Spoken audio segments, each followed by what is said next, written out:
menjaga alam melalui tradisi Grobyak Ikan Sumber Bundi, karya Iksanul Fikri. Dengarkan ya teman-teman. Di sebuah desa yang asri bernama Tanjung, terdapat sebuah sumber mata air jernih dengan suasana pedesaan yang khas.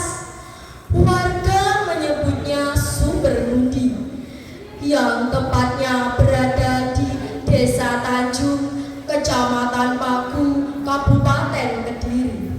Tempat kehidupan bermula dan terjaga. Air yang selalu memancar meski kemarau panjang melanda. Pepohonan rindang mengelilinginya layaknya pelindung dan penjaga setia. Di sanalah tradisi Grobyak Ikan diwariskan dan dilestarikan. Setiap datang bulan Suro, atmosfer Desa Tanjung menjadi berbeda. Warga antusias menyambut tradisi penuh sukacita. Ya, tradisi Grobyak Iwa atau Grobyak Ikan. Anak-anak berlarian membawa harapan dan rasa penasaran. Masyarakat sibuk menyiapkan tumpeng untuk kenduri. Semua menyatu dalam kebersamaan yang hangat. Dewi dan Rani adalah dua sahabat yang selalu menunggu tradisi itu. Aku tidak sabar ikut Grobyak Ikan tahun ini. Pasti lebih seru deh, Ran, kata Dewi penuh semangat.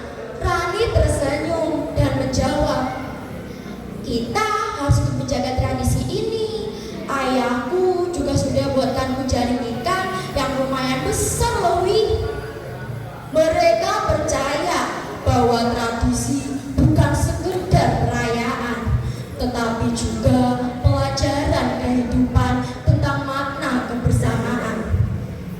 Suatu sore mereka duduk di tepi Sumber Bundi. Airnya terlihat sedikit keruh dibanding biasanya. Dewi mengerutkan kening melihat beberapa sampah di sekitarnya. Kenapa ada sampah di sini? Padahal kan beberapa hari lagi sumur ini akan ada acara besar, acara yang sangat ditunggu-tunggu oleh semua orang. Tanyanya kesal. Rani hanya terdiam, merasa bersalah atas kelalaian beberapa ulah manusia yang kurang sadar dalam menjaga alam dan lingkungannya. Keesokan harinya mereka menemui Pak Joko selaku salah satu perangkat desa. Tepatnya beliau menjabat sebagai Joko Tirto. Pak Joko, beberapa hari lagi acara Grobyak Ikan dimulai, tapi sumber terlihat beberapa sampah yang mengapung di pinggirnya. Kenapa sumber ini mulai kotor? Tanya Dewi. Pak Joko menghela nafas panjang. Karena manusia lupa menjaga apa yang sudah Tuhan beri pada kita. Jawabnya lirih, kata sederhana namun terasa berat. Pak Joko, bagaimana kalau kita bersama warga gotong royong membersihkannya dahulu sebelum acara Grobyak Ikan dimulai? Saran dari Rani dengan semangat. Pak Joko mengiyakan saran yang diberikan oleh Rani. Kemudian beliau bercerita tentang makna Grobyak Ikan. Ini bukan sekedar menangkap ikan, katanya pelan. Ini adalah wujud syukur kepada alam dan Tuhan. Dewi dan Rani mendengarkan dengan penuh rasa perhatian. Mereka mulai memahami arti tradisi sebenarnya. Hari yang dinanti pun tiba, bulan Suro, bulan di mana menurut orang Jawa bulan yang sakral. Warga berkumpul untuk mengadakan kenduri di dekat Sumber Bundi. Doa-doa dipanjatkan dengan penuh harap.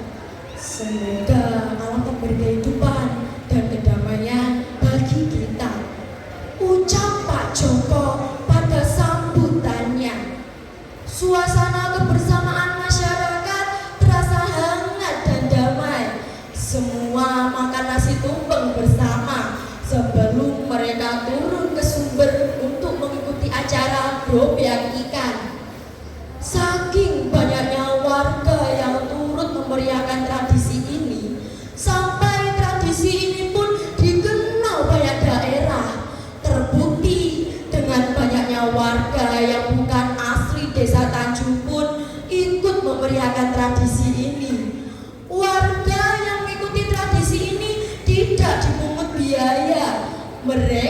bisa berlomba menangkap ikan yang jumlahnya ribuan di sumber budi.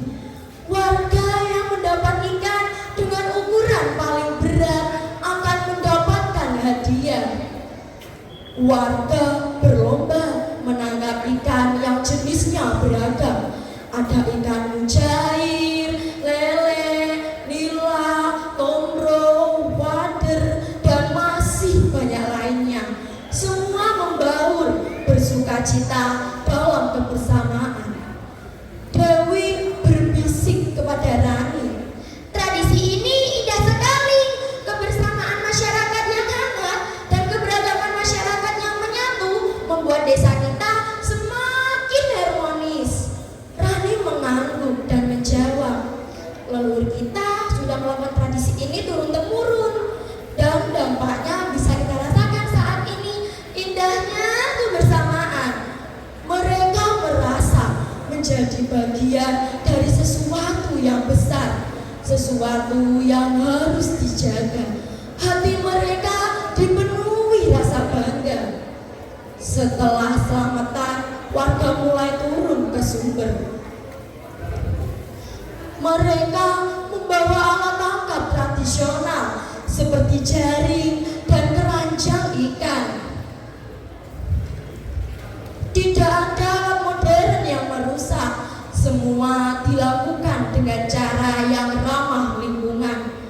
Suasana penuh tawa riang gembira. Sumber yang sudah diisi bibit ikan setahun yang lalu dipanen hari ini oleh warga dengan penuh rasa sukacita. Hei, jangan gunakan alat itu di sini. Ambil jaring yang kamu bawa, tegur Pak Edi kepada anak remaja yang terlihat menggunakan setung ikan.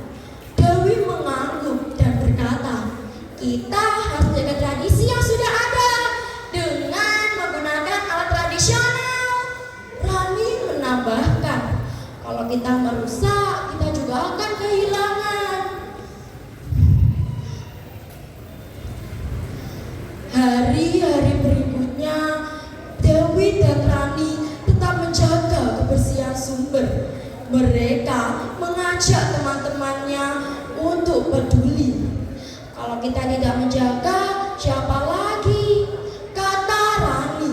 Teman-temannya mulai tergerak. Semangat itu menyebar ke seluruh desa. Warga juga mulai menanam pohon di sekitar sumber. Lahan yang dulu sempat gersang kini mulai hijau kembali. Pohon ini akan menjaga air tetap ada, ujar Dewi.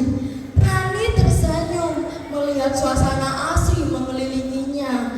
Pepohonan seakan tersenyum melihat dua sahabat yang selalu peduli terhadap kehidupan alam. Suatu pagi, suara gemercik air terdengar lebih menyejukkan. Ikan-ikan terlihat berenang dengan bebas. Dewi bersorak gembira melihatnya. Lihat Ran, ikan kecil ini akan kita panen 1 tahun lagi. Pasti mereka sudah tumbuh besar nanti.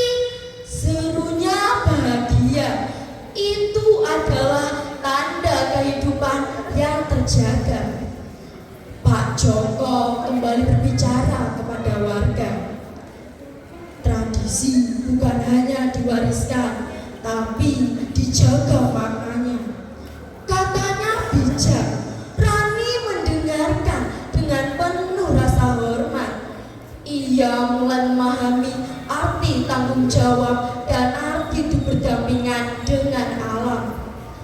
Angin berhembus lembut membawa kesejukan dan kedamaian. Seolah alam berterima kasih atas kepedulian mereka. Dewi berkata, Alam seperti sahabat yang harus kita jaga. Rani mengangguk dan berkata, karena tanpa alam kita tidak bisa hidup. Kata sederhana dengan makna mendalam. Tradisi dobyang ikan kini bukan hanya perayaan, tetapi pengingat bahwa manusia harus hidup selaras dengan alam. Kebersamaan dan budaya budaya menjadi jembatan kesadaran. Semua terasa lebih bermakna. Desa Tanjung pun semakin harmonis dan bersinergi dengan alam. Dan dalam setiap gemercik